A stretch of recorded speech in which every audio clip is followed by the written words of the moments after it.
আগামী নির্বাচনে আওয়ামী লীগের অংশগ্রহণের ব্যাপারে অন্তর্বর্তী সরকার আপত্তি করবে না বলে জানিয়েছেন প্রধান উপদেষ্টা ডক্টর মোহাম্মদ ইউনূস। সব রাজনৈতিক দলের অংশগ্রহণে নির্বাচন চেয়েছে বিএনপি। প্রধান রাজনৈতিক দল হিসেবে বিএনপির মতামত উপেক্ষা করবে না বলেন তিনি। বর্তমান বাংলাদেশের রাজনৈতিক পরিস্থিতি নিয়ে গভীর উদ্বেগ প্রকাশ করেছেন মার্কিন যুক্তরাষ্ট্রের নবনির্বাচিত প্রেসিডেন্ট ডোনাল্ড ট্রাম্প। আন্তর্জাতিক বার্তা সংস্থা US11-এর তথ্য অনুযায়ী উঠে এসেছে, ট্রাম্পের বিজয়ের পর এবার তার সাথে সাক্ষাৎ করেছেন সজীব ওয়াজেদ জয়।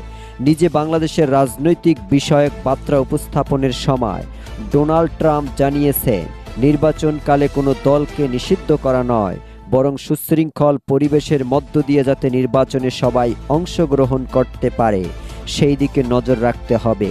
ট্রাম্পের এমন মন্তব্যের পরিপ্রেক্ষিতে যুক্তরাষ্ট্রের রাজপথে অনুষ্ঠিত হয়েছে আওয়ামী লীগের মহাসমাবেশ এবং সেই সাথে ডক্টর মোহাম্মদ ইউনূসের পদত্যাগ দাবি করেছেন US11 সংস্থাটি।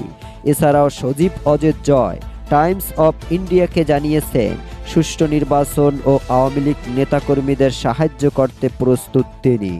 সেই সাথে জনগণ চাইলে দেশে ফেরার আশা দিয়েছেন তিনি। তেতুলিয়া নিউজ, ঢাকা।